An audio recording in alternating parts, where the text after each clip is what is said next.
నమస్తే. ప్రస్తుతం మనతో ఉన్నారు తేజావతి వెంకట నాయక్ గారు, విద్యార్థి నాయకులు. అన్న, ఇది గత కొన్ని రోజుల నుంచి వీసీని చేంజ్ చేయాలని పెద్ద ఎత్తున దందాలు, ఉద్యమాలు అన్ని పార్టీలకు సంబంధించి అన్ని విద్యార్థి నాయకుల సంఘం అందరు కలిసి చేశారు. మా కాంగ్రెస్ ప్రభుత్వం అధికారంలోకి వచ్చింది. మరి ఈ పరిస్థితి ఎలా ఉండబోతుంది? అంటే చేంజ్ చేయగలుగుతారా లేదా? ఒక విషయం ఏంటంటేనా, ఒంట్లో ఉన్న ఇది ఉంటుంది కదా, జ్వరం కానీ ఏదైనా రోగం కానీ అంత ఈజీగా పోదు. అది ఎక్కడో ఒక అవయవంలోనో ఏదో ఒక మూలనో అది ఉండిపోతుంది. అలా ఉస్మానియా యూనివర్సిటీలో కూడా కొంచెం ఆ రోగం అట్లే ఉండిపోయింది. బేసికల్లీ కేసీఆర్ ఎంత నియంతనో తెలంగాణ రాష్ట్రానికి, ఇక్కడున్న వీసీ రవీందర్ గారు కూడా అంతే నియంత. ఎంతలా అంటే మంత్రి కాన్వాయ్ ఉంటుంది, మా అయితే ఒక చీఫ్ విప్కి కాన్వాయ్ ఉంటుంది, ఎమ్మెల్యేకి ఒక లెవెల్లో కాన్వాయ్ ఉంటుంది, ఈయనకు కూడా కాన్వాయ్ ఉంటుంది. దరిద్రం ఏంటంటే వీసీ అనేది అంత పెద్ద మినిస్ట్రీ లెవెల్ పోస్టా, లేకపోతే అదంత పెద్ద దానికి అది తోపు పోస్టా? సరే, కాన్వాయ్ మెయింటైన్ చేసిండు, మేము దాన్ని తప్పట్లే. ఆ కాన్వాయ్ ఎక్కడ ఆగదు, మళ్ళీ ఏ ప్రజా సమస్యను వినిపించుకోదు, ఏ విద్యార్థులతో కలిసి కూర్చొని మాట్లాడరు. అంటే ప్రజలంటే ఇక్కడ విద్యార్థులే కదా, పర్టికులర్గా రూరల్ బ్యాక్గ్రౌండ్ నుంచి వచ్చిన విద్యార్థులు. వాళ్ళు కనీసం కూర్చుందాం, మాట్లాడదాం, వీసీ గారితో చర్చిద్దామని చెప్పి అనుకుంటే కూర్చోడానికి వీలు ఉండదు. ఆయన ఎప్పుడు ఛాంబర్కి వస్తారో తెలియదు. గెస్ట్ హౌస్లో ఉంటారా, లేకపోతే వీసీ బిల్డింగ్లో ఉంటారా, లేకపోతే ఏ ఆఫీస్లో ఉంటారా, లేకపోతే పాఠాలు చెప్పడానికి పోతుండా, ఏడికి పోతున్నారో తెలియదు. అంటే మేమేమంటున్నాం అంటే, ప్రగతి భవన్ చుట్టూ కంచెలేసుకున్న కేసీఆర్ ఈ తెలంగాణ రాష్ట్రానికి ఎంత దరిద్రంగా మారిండో, అదేవిధంగా ఉస్మానియా యూనివర్సిటీ కూడా ఈ వీసీ అట్లే దరిద్రంగా మారిండు. కేవలం పై మెరుగులు, ఏదో చెట్లు వేయడం, రంగులు వేయడం, అదే బోర్డర్లు కొట్టేయడం, దాంతోపాటు ఇలాంటి పనులు చేస్తాను. కానీ నిజంగా విద్యార్థులకు ఏం కావాలి? క్వాలిటీ ఎడ్యుకేషన్ కావాలి, మంచి ఫ్యాకల్టీ కావాలి, మెస్ ప్రాపర్ వేలో నడవాల్సి ఉంటుంది, హాస్టల్స్ ప్రాపర్ వేలో నడవాల్సి ఉంటుంది, హాస్టల్ శానిటైజేషన్ ప్రాసెస్ ప్రాపర్ వేలో ఉండాల్సి ఉంటుంది. ఇదంతా ఒక వీసీగా ఉన్న ఆయన చేతిలో ఉన్న బాధ్యత అంశాలు కదా ఇవి. అవన్నీ గాలికి వదిలేసిండు, అవన్నీ మర్చిపోయిండు. అంటే కేసీఆర్ గారి ఆశీస్సుల కోసం, కేసీఆర్ గారి ఆశీస్సులు ఎప్పుడు నా మీద ఉండాలన్న కోరికతో ఒక తహతలాడి ఒక ఏమంటారు నెపోటిజం అంటారు కదా, నా వాళ్ళకి నా దగ్గర వాళ్ళకి అన్ని చేసుకునే ప్రయత్నం ఏదైతే ఉందో, ఇలాంటి ప్రయత్నాన్ని ఈరోజు వీసీ రవీంద్ర గారు చేసిరు. సో మేము విమర్శించిన ప్రతిసారి, ఇప్పుడు మీరు ఒకటి గమనించండి, ఈ ఆర్ట్స్ కాలేజ్ వేదికకు వచ్చిన ఉద్యమాన్ని మేము ఏర్పాటు చేసుకున్నాం అనుకోండి, ఒక 20 మందితో ఏర్పాటు చేసుకున్నామని అనుకోండి మాట వరుసకి. మేము 20 మంది ఉంటే 200 మంది పోలీసులు తయారవుతారు. ఎందుకు? ఇక అంతే, అదొక నిర్బంధం, అది ఒక టైప్ ఆఫ్, అది ఒక శాడిజం, ఒక సైకోయిజం. అది ఎందుకు మేము ఇప్పుడు తెలంగాణ ఉద్యమంలో ఎందుకు పాల్గొనాల్సి వచ్చింది? ఇప్పుడు మేము డైరెక్ట్గా పాల్గొనకపోవచ్చు కాక, కానీ మా అన్నలు పాల్గొన్నారు కదా, ఎందుకు పాల్గొనాల్సి వచ్చింది? The fight against the autocracy. ఒక నియంతృత్వానికి వ్యతిరేకంగా వాళ్ళు కొట్లాడారు. ఆ కొట్లాడలో భాగంగా ఏకీకృతమయ్యారు. అదే నియంతృత్వం తెలంగాణ వచ్చిన తర్వాత కూడా ఉంటే, అదే నియంతృత్వం తెలంగాణ వచ్చిన తర్వాత కంటిన్యూ అయితే 100% ఫైట్ చేయాల్సి ఉంటుంది కదా. కాబట్టి అది వీసీ రూపంలోనే మా మీద వస్తే. ఇప్పుడు మీరు ఒకటి గమనించండి, 2014 నుంచి మొన్నటి వరకు, అంటే 10 సంవత్సరాల కాల పరిమితిలో బీఆర్ఎస్ పార్టీ గవర్నమెంట్లో ఏ యూనివర్సిటీలోనైనా టీచింగ్ నాన్ టీచింగ్ పోస్టుల భర్తీలు ఎట్లా జరిగినాయి, ఏ విధంగా, ఏ పారామీటర్స్లో జరిగినాయి, అసలు జరిగాయా? మీరు ఒకటి గమనించండి అన్న, గవర్నర్ గారి దగ్గర ఒక బిల్లు ఉంటుంది, కామన్ రిక్రూట్మెంట్ బోర్డు బిల్లు. వాళ్ళు కొత్తగా తీసుకొచ్చిన ఒక చట్టం. అంటే అంతకుముందేమో ఇక్కడ ప్రొఫెసర్స్ పోస్టుల భర్తీ కోసము ఒక ప్రక్రియ ఉండేది, డైరెక్ట్ ఇంటర్వ్యూ ప్రాసెస్ ఉండేది. దాని ద్వారా ఇక్కడ సెలెక్ట్ చేసుకునేవాళ్ళు బేస్డ్ ఆన్ ద అనుభవం, బేస్డ్ ఆన్ ద వాళ్ళ నెట్ సెట్ క్వాలిఫై, దాన్ని బట్టి. ఇప్పుడు ఒక ప్రాపర్ బేస్ లేదు, ఒక ప్రాపర్ పద్ధతి లేదు, ఏం లేదు. జస్ట్ ఒక బిల్లు తెచ్చుకొచ్చి ఆ బిల్లు తీసుకుపోయి గవర్నర్ గారి దగ్గర ఉంది. దాన్ని ఎవరిని అడగాలి? అంటే అక్కడ ఎవరు ఆ బిల్లుని క్లారిఫై చేసుకొని రావాలి. ఆ బిల్లు అక్కడ ఉందని చెప్పి మేము ఇక్కడ భర్తీ చేయలేదని వీళ్ళు అన్నారు. వాళ్ళేమో సరే బిల్లు నేను క్లియర్ చేస్తా కానీ మీరు వచ్చి మాట్లాడని వాళ్ళు చెప్పారు. మా విద్యాశాఖ మంత్రికి ఏమో చదువు రాదు. అప్పుడు నా సబితా రెడ్డి గారికి ఏమో సరిగ్గా చదువు రాదు. పాపం ఆమె పిహెచ్డీ చేసిన వాళ్ళు కాదు, ఏం చేసిన వాళ్ళు కాదు. పోరు, వాళ్ళు ఇచ్చేయరు, ఇక్కడేమో నింపరు. దానివల్ల ఎవరు లాస్ అయ్యారు? అంటే ఇవంతా మేము ఎందుకు అంటున్నామంటే, ఒక పేద విద్యార్థి కష్టపడి ర్యాంకులు కొట్టి యూనివర్సిటీ వరకు చదవడానికి వచ్చినప్పుడు, ఆ పేద విద్యార్థికి కష్టపడి వచ్చిన వాళ్ళకు క్వాలిటీ ఎడ్యుకేషన్ లేకపోతే కడుపులో ఆవేదన ఉంటుందా ఉండదా? ఎడ్యుకేషన్ విషయంలో ఒక పద్ధతి. నాన్ టీచింగ్ పోస్టుల విషయానికి వచ్చినప్పుడు, ఎక్కడైనా మనం ఒక ఆఫీస్కి పోతే అక్కడ భర్పూర్గా అందరూ ఉంటారు, కన్సర్న్ డిపార్ట్మెంట్ ఉంటుంది. ఎక్కడ పోయినా కూడా ఒక్కరిని అడిగే పరిస్థితి ఉంటుంది. ఇక్కడ నాన్ టీచింగ్ పోస్టులు కూడా భర్తీ కావు. సరే, ఎడ్యుకేషన్ విషయంలో ఎట్లా ఉంటాయి? ఫెసిలిటీస్ విషయానికి వచ్చేద్దాం. ఫెసిలిటీస్లో హాస్టల్ ప్రాపర్ వేలో నడవదు, మెస్సులు సరైన టైంలో రిలీజ్ చేయరు, మెస్ ఛార్జీలు అనేవి గవర్నమెంట్ ప్రాపర్ వేలో రిలీజ్ చేయదు.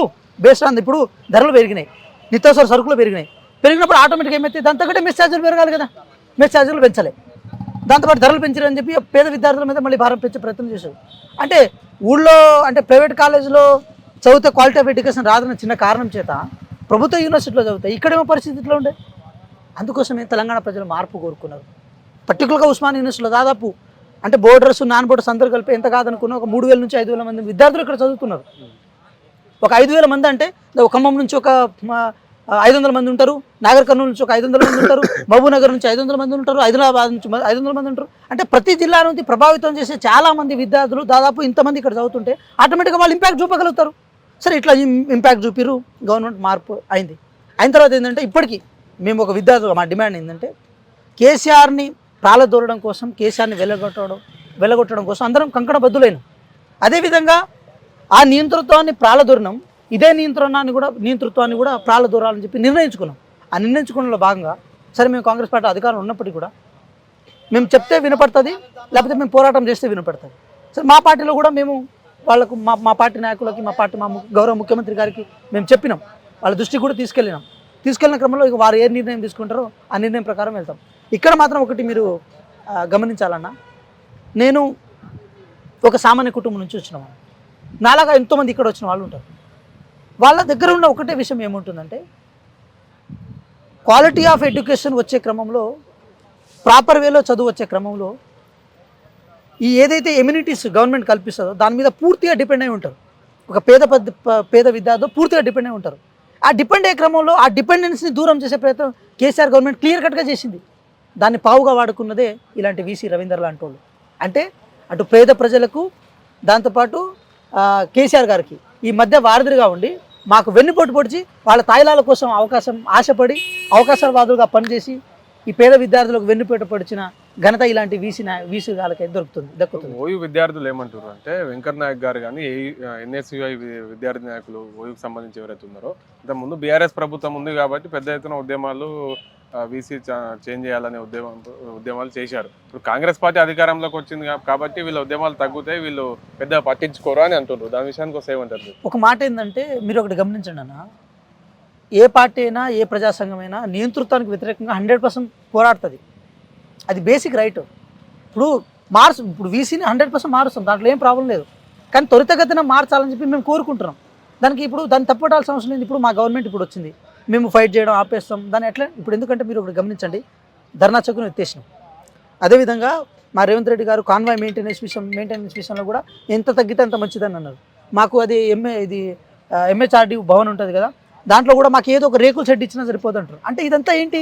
నియంతృత్వ పోకడలకు వ్యతిరేకంగా ప్రజాస్వామ్యయుతంగా ఒక సంక్షేమ ఫలాలని పేద ప్రజలకు అందించే విషయంలో మా గౌరవనీయులు రేవంత్ రెడ్డి గారు ప్రాపర్ వేలో పనిచేస్తున్నారు. సో ఆ నియంతృత్వ పోకడ ఇప్పటికీ ఉస్మానియా యూనివర్సిటీలో ఉంది, కొంచెం ప్రక్షాళన దిశగా తీసుకుపోతారు. దానికి మా వాళ్ళు పోరాటం చేయాల్సిన అవసరం ఏంటంటే మేము తీసేయడం కాదు, నువ్వే రాజీనామా చేయాలని చెప్పి ఆ కోణంలో తీసుకుపోతున్నాం. మేము వీసీ రవీంద్ర గారు మీ వల్ల చాలా ఇబ్బందులు పడ్డాం, మీ వల్ల క్లోజ్డ్ క్యాంపస్ ఎంత అయితే అంత ఘోరంగా మేము బాధపడ్డామని చెప్పి నువ్వే రాజీనామా చేయాలని మేము ఆయన అడుగుతున్నాం. ఇది గవర్నమెంట్కి వ్యతిరేకంగా చేసే పోరాటం కాదు, గవర్నమెంట్కి వ్యతిరేకంగా మేము పోరాటం సాగిస్తలేము. మా గవర్నమెంట్ వేరు, ఇక్కడ వీసీ వేరు. కాబట్టి ఈ వీసీ త్వరితగతిన పోవాలని చెప్పి మేము డిమాండ్ చేస్తున్నాం. ఎందుకంటే మమ్మల్ని పీక్కు తిన్నాడు ఒకనొక సందర్భంలో, ఆ విద్యార్థులను చాలా ఇబ్బంది పెట్టిండి. ఈయన ఒక రాక్షస మైండ్ సెట్ ఉంటుంది. ఈయన ఇక్కడ చాలా పోరాటాలు చేసేటోళ్ళం మేము ఆర్ట్స్ కాలేజ్ దగ్గర.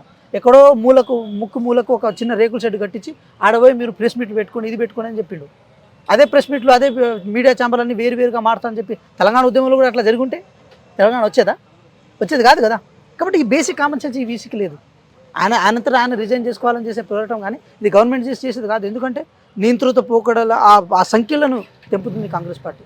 ఆ తెంపుతున్న భావనతో ఈరోజు కాంగ్రెస్ పార్టీకి ఓట్లేసిన ఇక్కడున్న మీరు ఏ విద్యార్థి నాయకుడు అడగండి, వాళ్ళ నోట్ల నుంచి వచ్చిన ప్రధాన మాట కాంగ్రెస్ మార్పు రావాలి, కాంగ్రెస్ రావాలి అంటే ఫలాలు మేము పొందుతున్నాం కదా. మీరు చూడండి, 6 గంటల విషయాల నుంచి మొదలు పెడితే ఏ అంశాన్నైనా సరే ఒక మాట అనుకుంటే ఆ మాటను ఫుల్ఫిల్ చేయడం కోసం కాంగ్రెస్ పార్టీ అహర్నిశలు కృషి చేస్తుంది, అంటే పాటుపడుతుంది. కానీ ఇలాంటి ఏది మన అక్కడక్కడ రోగం ఎక్కడో కూడా ఉండిపోతుంది కదా, దాన్ని తగ్గించే విషయంలో కొంచెం స్ట్రగుల్ చేయాల్సి వస్తుంది. స్ట్రగుల్ చేస్తాం, ఆ విషయంలో ఏం ప్రాబ్లం లేదు. మీరు ఒకటి మాత్రం ఇక్కడ మీరు గమనించండి, ఎన్ఎస్యుఐ నాయకులందరూ ఉద్యమాన్ని ఆపారంటారా? ఇప్పుడు కాంగ్రెస్ పార్టీ గవర్నమెంట్ వచ్చిన తర్వాత మాకు ఉద్యమాలు చేసే అవసరం ఉండదని మేము అనుకుంటున్నాం. ఎందుకంటే మేము చేసింది మేమేమంటా అంటే మేము ఉద్యమం చేసిందే ఒక నియంతృత్వ ఏది ప్రభుత్వాన్ని దించడం కోసం. దానికి మాకు క్లియర్ కట్ విజన్ ఉంది కదా, ఫస్ట్ పాయింట్. సెకండ్ పాయింట్ ఏంటంటే ఒక 2004 నుంచి 2014 వరకు ఈ తెలంగాణ రాష్ట్రాన్ని అంటే ఉమ్మడి ఆంధ్రప్రదేశ్ ఉన్నప్పుడు పాలించిన అనుభవం కాంగ్రెస్ పార్టీకి ఉంది. మీరు ఇప్పుడు గమనించండి, ఈ 10 సంవత్సరాల కాలంలో తెలంగాణకు వ్యతిరేకంగా అంటే తెలంగాణకు సపోర్టివ్గా తెలంగాణ కావాలని చెప్పి ఉద్యమం ఉస్మాన్ యూనివర్సిటీ వేదికగా జరిగింది. కానీ ఎక్కడ కాంగ్రెస్ ప్రభుత్వ ప్రభావం జరగలేదు. మీరు గమనించారా? ఎందుకు జరగలేదంటే నేను ఒక లా కాలేజ్ స్టూడెంట్, ఇక్కడ ఎల్ఎల్ఎం చేసిన నేను క్యాంపస్లో, ఓయి క్యాంపస్లో 2004 నుంచి 2014 వరకు ఈ మధ్య కాలంలో మటన్ తినేటోళ్ళు మా హాస్టల్లో. అంటే మెస్లో బుధవారం మటన్ ఉండేది, ఆదివారం చికెన్ ఉండేది, ఎగ్స్ ఉండేవి, మంచి ఫుడ్ ఉండేది, క్వాలిటీ ఫుడ్ ఉండేది. ఇప్పుడు ఉండట్లేదా? అవి దీన్ని మేము ఉద్యమాలు చేసినాం, అవి దీన్ని మాకు బలం వచ్చింది, మేము ఉద్యమాలు చేసినాం. టీఆర్ గాసులకు ఎదుర్కొని నిలబడ్డామని అన్నారు మా వాళ్ళు. మేము రోడ్ల మీదకి వచ్చినాం, మేము కూర్చున్నాం, మేము కొట్లాడమన్నారు. అంటే ఆ సంపుష్టికరమైన భోజనాన్ని ఆరు తినగలిగారు. ఎట్లా తినగలిగారు? కాంగ్రెస్ పార్టీ గవర్నమెంట్ ఉన్నప్పుడే కదా. మరి 2014 నుంచి ఇప్పటి వరకు అసలు మటన్ పెట్టేదా? క్యాంపస్లో పెడుతున్నారు ఇప్పుడు? ఒక్కసారి కూడా పెట్టలేదు. అసలు ఒక్కసారి కూడా పెట్టలేదు. పెట్టరు కూడా. ఎందుకు పెడతారు? చికెన్ కూడా ఏదో ముక్కి ములిగి పెడతారు. అంటే పేద ప్రజలకు కావాల్సిన పౌష్టికాహారాన్ని ఇచ్చే విషయంలో బీఆర్ఎస్ పార్టీ ఫెయిల్ అయింది. ఎడ్యుకేషన్ విషయానికి వచ్చేద్దాం. 2014 నుంచి ఇప్పటి వరకు ఒక్క టీచింగ్ నాన్ టీచింగ్ పోస్ట్ భర్తీ కాలేదు కదా ఇక్కడ. మరి ఎవరి పరిపాలన జరిగింది? ఇది బంగారు తెలంగాణ అయితే సాధ్యమైంది కదా. మరి సరే, ఇంకో విషయం చెప్తాం. స్కాలర్షిప్ విషయానికి వచ్చేద్దాం. స్కాలర్షిప్ ఇప్పుడు ఎంత ఆగిపోతున్నాయి, మెసేజ్లు ఎంత పెరిగినాయి. అప్పుడు పేద ప్రజలు చదువుకుంటున్నప్పుడు ఫీజు కట్టాల్సిన అవసరం ఉండేది కాదు. ఇప్పుడు ఫీజుల మోతతో చదువుతున్నారు కదా. సెల్ఫ్ ఫైనాన్స్ కోర్సుల పేరుతో దాదాపు 30,000 నుంచి 40,000 వసూలు చేసుకుంటున్నారు. కాంగ్రెస్ పార్టీ గవర్నమెంట్లో ఉండేదా? అంటే మేము ఎవరి కోసం కొట్లాడాలి, ఎవరి వ్యతిరేకంగా కొట్లాడాలి? మాకు మంచి చేసిందని కాంగ్రెస్ పార్టీ మీద మేము దుమ్మెత్తిపోయాలా?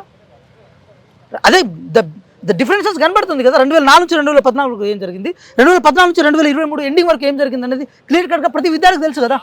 మీరు నా మాటని ఇంకేసి నేను ఒక కాంగ్రెస్ పార్టీ నాయకునిగా నా మాటకు మీరు గౌరవం అంటే నా మాటకు మీకు ఒక ఇది లేకపోతే, ఒక నమ్మకం లేకపోతే ఎవరినైనా అడగండి, వాళ్ళు చెప్తారు కదా.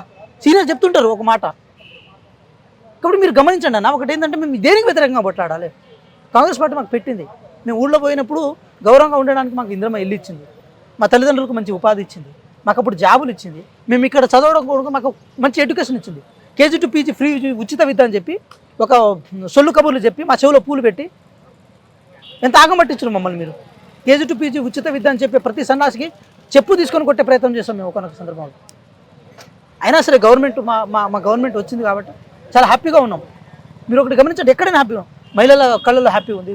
స్టూడెంట్ చాలామంది బస్ పాస్ కోసం కూడా ఇబ్బంది పడేవాళ్ళు ఇప్పుడు మెట్రో ఎక్స్ప్రెస్ ఎక్కుతున్నారు. వాళ్ళు ఇది ఎర్ర బస్ కోసం వెయిట్ చేసేటోళ్ళు, దీనికైతే పాసు చెల్తుందని చెప్పి ఇప్పుడు మెట్రో ఎక్స్ప్రెస్ కూడా ఎక్కేస్తున్నారు. అంటే దట్ మీన్స్ ఏం కోరుకుంటున్నారు తెలంగాణ ప్రజలు? స్వేచ్ఛ కోరుకుంటున్నారు కదా, స్వేచ్ఛ వాయువులు పీల్చుకుంటున్నారు కదా. దానికోసమే కదా తెలంగాణ తెచ్చుకున్నది. మరి అది కాంగ్రెస్ పార్టీ ఇస్తుంది కదా, మేము ఎందుకు కొట్టాల్సిన అవసరం ఉంటుంది? దీనికి కాంగ్రెస్ పార్టీ చేస్తున్న స్వేచ్ఛ వాయువులు పీల్చుకునే అంశాన్ని ఇన్కేస్ బీజేపీ కనుక అడ్డుకునే ప్రయత్నం చేస్తే బీజేపీలో కొట్లాడతాం మేము. కాబట్టి మాకు అవసరం రాలేదు కూడా. ఈ వీసీ ఒక్కరిని కొంచెం తొలగించేస్తే ఉస్మాన్ యూనివర్సిటీలో ఒక మంచి సాంప్రదాయం అనేది వచ్చేస్తుంది. ఒక డెమోక్రటిక్ వేలో ఆలోచించే ఒక మంచి ఉపాధ్యాయులు అంటే అధ్యాపకులు ఇక్కడ ఉండాలి, వాళ్ళ ద్వారా మంచి పరిపాలన జరగాలి. మా పోరాటానికి ఒక అర్థం ఉంది. ఈ గత అంటే బీఆర్ఎస్ పార్టీ మీద కొట్లాట విషయంలో మా పర్సనల్ లైఫ్ని కూడా మేము పోగొట్టుకున్నాం. మా పిల్లల మీద వాతలు పడ్డాయి, మా పాయింట్లు జరిగినాయి. ఎందుకు అంత ఘోరం కొట్లాడాల్సి వచ్చిందంటే బయట సమాజంలో కూడా కొంతవరకు విలువలను పోగొట్టుకునే పొజిషన్ పోయినాం మేము. అయినా ఎందుకు చేయాల్సి వచ్చిందంటే అది మా కోసం చేసింది కాదు, ఇది ఈ పరిపాలన కోసం, ఈ ప్రజాస్వామ్యయుక్త పరిపాలన కోసం చేసినాం, ఈ స్వేచ్ఛాయుత పరిపాలన కోసం మేము చేసినాం. దాంట్లో ఎటువంటి శశభిషలు. ఎందుకంటే డే 1 నుంచి ఒక మార్క్ పరిపాలన, అది ఏమంటారు, మధ్యలో మహేష్ బాబు సినిమా ఉంటుంది. ఆ సినిమాలో మేము జస్ట్ మామూలుగా చూసినాం, కానీ రియాలిటీలో ఉంటుందా ఉండదా అని ఒక శశభిషలో మేము ఉండేటోళ్ళం. అది క్లియర్ కట్గా కనపడుతుంటే మాకే ఆశ్చర్యం అనిపిస్తుంది. ఒక డాంబికాలకు పోయే కల్చర్ నుంచి మొదలు పెడితే ఒక ప్రజల్లో తిరిగే కల్చర్ వరకు ఈ అంటే తెలంగాణ రాష్ట్ర ప్రభుత్వం, కాంగ్రెస్ ప్రభుత్వం ఇట్లా ఎలాబరేట్ అయిందంటే అది స్వాగతించాల్సిన అవసరమే కదా. దీన్ని కూడా మేము వ్యతిరేక కొట్లాడితే మమ్మల్ని పిచ్చోళ్ళు అనుకుంటారు జనాలు. ఒక మంచి పరిపాలన వ్యతిరేక కొట్లాడినా కూడా పిచ్చోళ్ళు. 100% చేంజ్ చేయాల్సిందే. వీసీని చేంజ్ చేయాల్సిన బాధ్యత కాంగ్రెస్ పార్టీ తీసుకుంటుంది. చేసే క్రమంలో ఆయన సొంతంగా ఆయన తొలగిపోతే సంతోషం, లేకపోతే ఆయన ఇబ్బందులు ఎదుర్కోవాల్సి వస్తుంది. ఏదేమైనప్పటికీ కూడా తెలంగాణ రాష్ట్రం స్వేచ్ఛాభావాలు పీల్చుకుంది. నిన్న గవర్నర్ గారు కూడా ఇదే మాట క్లియర్ కట్గా చెప్పారు. వారికి ప్రత్యేక ధన్యవాదాలు. ఏది ఉస్మాన్ యూనివర్సిటీ తరపున.